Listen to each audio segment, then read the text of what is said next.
Hello folks, welcome back to the channel. This is Henry. I'm actually filming in my dive shed. So today's video is going to begin with my leaking dry glove solution saga thing. So I've got one more thing that I can change. This is the dry glove, and remember, this is the ring that mates onto the other end of the cuff that's physically attached to my dry suit. What I've done so far is I wanted to identify what was leaking. So what I did is I took a wheelbarrow and I positively inflated my suit and obviously filled the wheelbarrow full of water and then stuck my hand in the suit.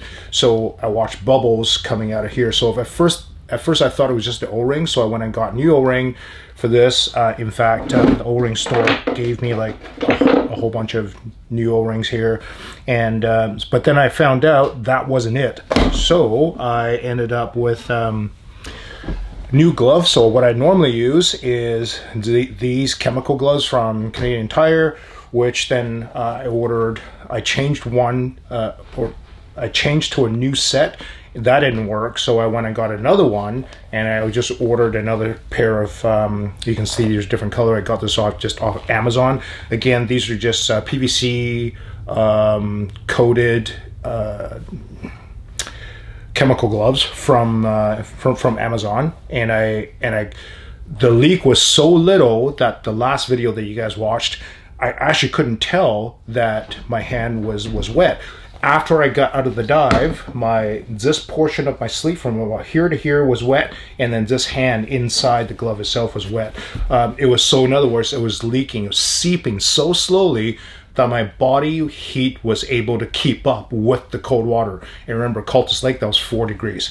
So what I've done is I went down, I phoned up this old dive store. It's a really old dive store called Dive and Sea here locally in Vancouver. They're located out in New Westminster, and talked to the owner, George, and he's got lots of old dive gear, and he gave me one of these rings, which is what's on here. So this is what used to be on my glove. I pulled it off, and then I put the new one that he loaned me. So this is the one he just had kicking around. Presumably it works. So the problem with these rings is that I have no way of telling if I beat the crap out of this, because just through abuse. I think this ring has like 1,700 dives on it or whatever.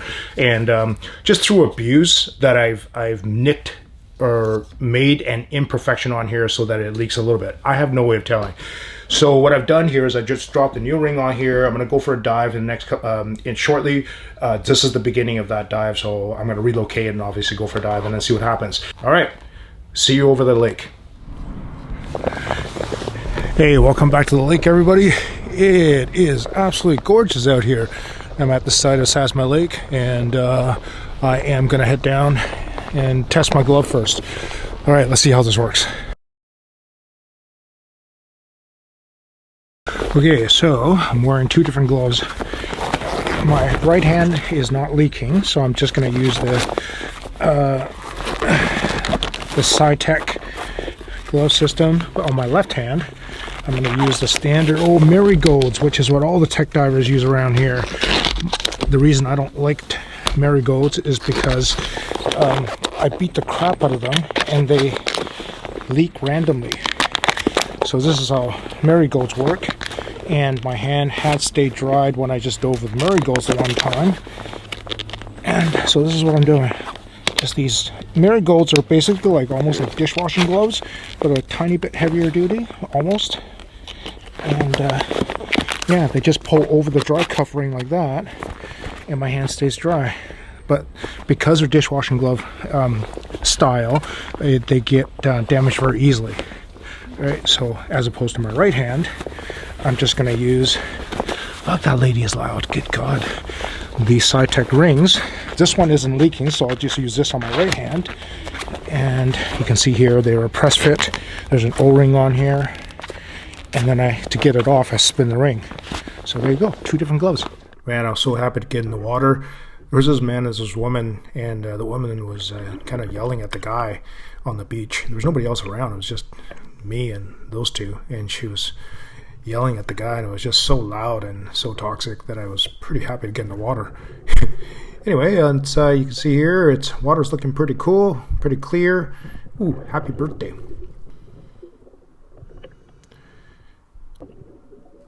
So right in the beginning of the dive, about 30 seconds in actually, I saw this shiny rim right in the silt, right in the beginning there, and as it turned out, it was a gold bracelet, and I thought, oh wow, gold, diamonds, amazing.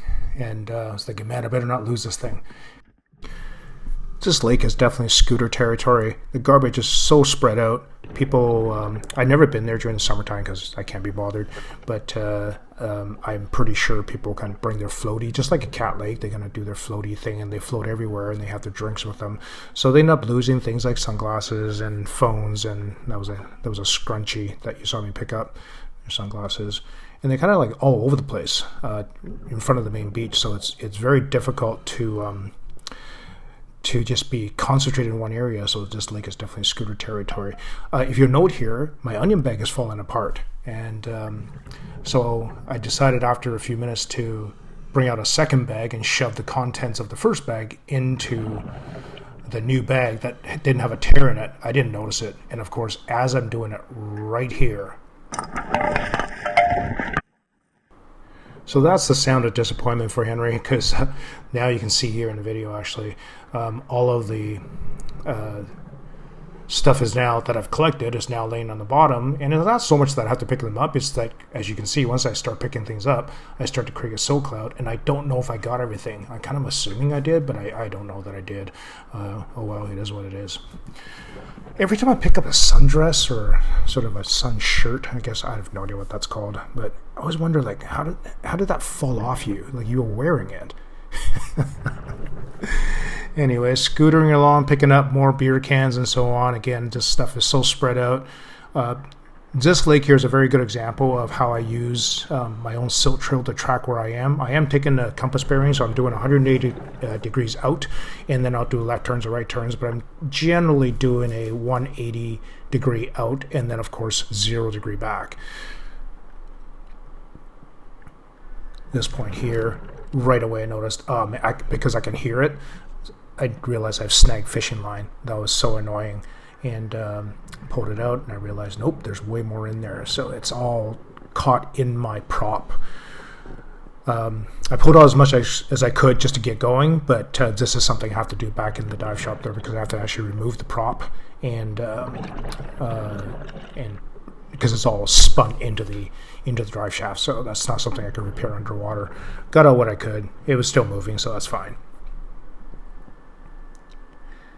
As you can see here, definitely using my silt cloud. There's actually my silt path is on my right hand side. You can see it. I just went past it briefly. Frisbee, hat, more beer cans, or cider can, I guess. After about 20 minutes, I definitely started getting a little bit cold, and so I turned to dive at about 20 minutes or so. So this entire dive was just over 40 minutes. I think like around 45 minutes or so, 42 minutes, somewhere around there was the total length of the dive. This shaft of a paddle, like a cheap Canadian Tire paddle, I'm pretty sure I picked it up earlier, but because my bag was falling apart, as I showed you earlier, I think I fell out of the bag, because that looks like the one that I picked up earlier. I'm glad I ran into it again. Got to the end there, scooted my way back, and at about 15 feet after my surface, or my safety stop, popped the lift back up, and then scooted the rest of the way to get back to shoreline. It was a really good dive. Total dive time was around just a little over 40 minutes, and the deepest part of my dive was around 40 feet. So, I can't remember if I filmed this or not. Yeah, I did. So, 2 different gloves. So here is the moment of truth. So this hand, I feel like it's bone dry. Yeah, it is. So this hand's bone dry. I mean, you can't tell on camera, but I can tell you it's bone dry. This hand, this is the marigold glove hair, and I have a gray colored neoprene glove on underneath, so you'd be able to tell, because if it's wet, it'd be black. Look at that. So that's bone dry. So there you go. That's the problem. So now here's the thing. Somebody had asked me on TikTok whether my it could be the glove, the dry cuff ring itself. If I cracked this portion, which is quite possible, because if I beat the crap out of it just by dropping the suit on the ground and so on, it's quite possible I cracked this. Now this glove here, because the way it sits, because when I pull it on tight, it sits like that, right? So if this cuff is actually cracked, this so sits over this, and I would have no way of knowing. But you can tell there's no water dripping out of here, which I've shown previously when it has been soaking wet. So I guess for now I'm going to go with marigolds.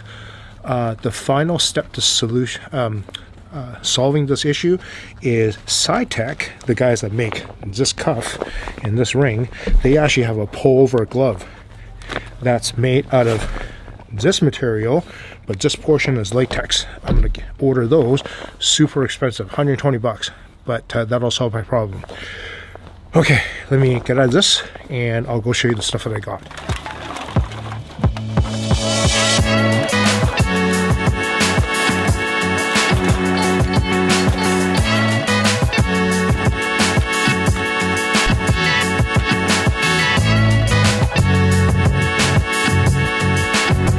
Okie dokie, here we go. This is the 25 pounds of trash. So let's start with the obvious. We got 72. I think I did the math right. I could be wrong. There's 75 beer cans. You can count them if you like. Some paddles. Got some solo cups. Got some plastic bottles. Got some sunglasses. They're all busted up. Not keeping those. Lighter. Some bottles, and got like some clothing items, sock, a mask, scrunchy hat, got what looks like a sundress slip kind of thing. So the one cool thing that I found in this pile here right at the beginning of the dive is this, I looked it up, it's a Kate Spade bracelet out of New York, and it's worth I think $42, $48 or $42. So when I picked it up I was like, golden diamonds, yes, but no such luck. So anyway, that's kind of a cool thing. I don't know what this is. It's kind of part of something, no idea, but whatever. Anyway, there you go, 25 pounds of trash pulled out of Sassmy Lake, right over, come on, where are you? Right over here. So that's a gorgeous lake. I always like diving here. So there we go, got a whole bunch of trash out of this beautiful, beautiful lake here. Oh, where are we? Oh, there we go. So fun times. Thank you so much to Metro Vancouver for allowing me to park right on the beach here. Actually, this is kind of cool. And as well as thanks to my Patreon supporters, and we'll see you guys in the next video.